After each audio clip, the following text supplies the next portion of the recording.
Redox अपक्रिया के बाद अब हम देखते हैं उपचायक अपक्रिया। उपचायक अपक्रिया क्या होती है? जब कोई यौगिक या पदार्थ किसी पदार्थ का अपचयन कराता है तो उसे उपचायक कहते हैं। आइए हम इसे लिख लेते हैं, उसके बाद हम समझते हैं इसको इसके उदाहरण के द्वारा। तो पहले आप हमारे साथ लिख लीजिए उपचायक। क्या? उपचायक।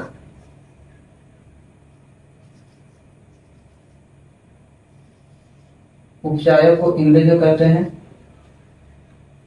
Oxidising agent.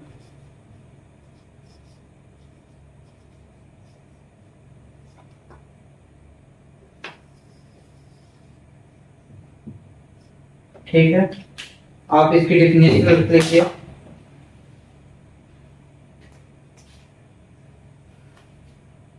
जब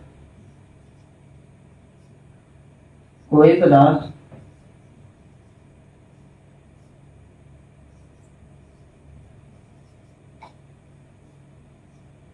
किसी अन्य पदार्थ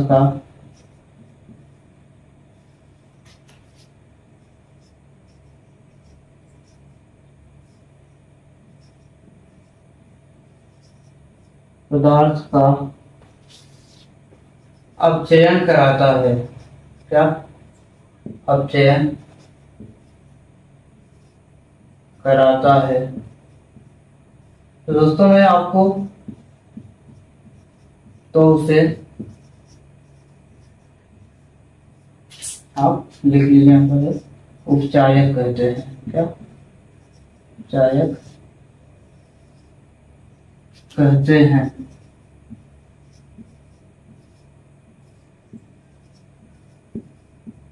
दोस्तों यहाँ जैसे देख लीजिए जल्दी से।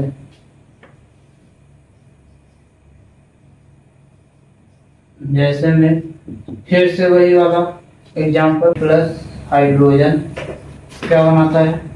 कॉपर प्लस जल, तो H2, तो हाइड्रोजन उपचायक होगा। उपचायक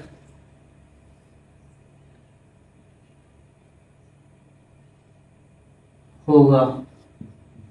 और हाइड्रोजन उपचायक क्यों होगा? हाइड्रोजन उपचायक इसलिए होगा क्योंकि इसने कॉपर का क्या किया? अपचयन करा दिया। यहाँ पर देखिए इसने कॉपर से ऑक्सीजन ले लिया तो कॉपर का अपचयन करा दिया, इसलिए यहाँ पर हाइड्रोजन क्या होगा? उपचायक होगा। ठीक है, तो अपचायक इंग्लिश क्या होती है? रिड्यूसिंग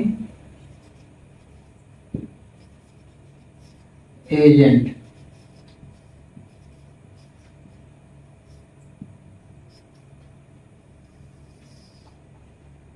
जल्दी से इसका आप डेफिनेशन लिख लीजिए, इसकी परिभाषा लिख लीजिए। जब कोई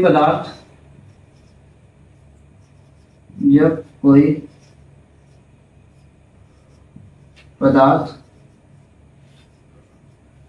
किसी अन्य पदार्थ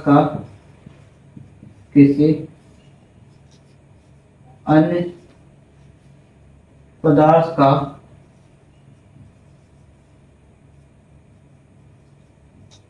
उपचयन करता है।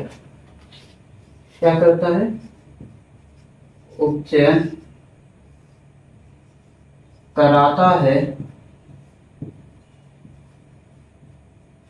तो उसे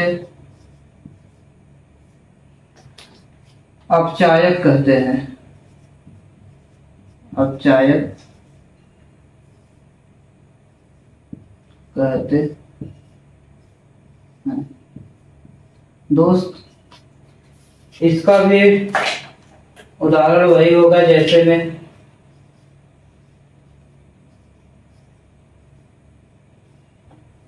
होगा कॉपर ऑक्साइड प्लस H2 और ये जाके बनाएगा कॉपर प्लस H2O। यहाँ पर क्या हुआ? कॉपर ने हाइड्रोजन का क्या कराया? उपचयन कराया। तो कॉपर ने अपना ऑक्सीजन इसको देकर इसका उपचयन कराया, तो यहाँ पर कॉपर क्या हो जाएगा? तो कॉपर अपचायक होगा। क्या होगा? अपचायक होगा। तो समझ लीजिए आप यहाँ पर कॉपर से हाइड्रोजन ने ऑक्सीजन लिया तो कॉपर का अपचयन हो गया, तो यहाँ पर हाइड्रोजन ने कॉपर का अपचयन कराया था, इसलिए हाइड्रोजन क्या हुआ? उपचायक हुआ। और यहाँ पर कॉपर ने अपना ऑक्सीजन देके हाइड्रोजन को उपचयन कराया, तो यहाँ पर कॉपर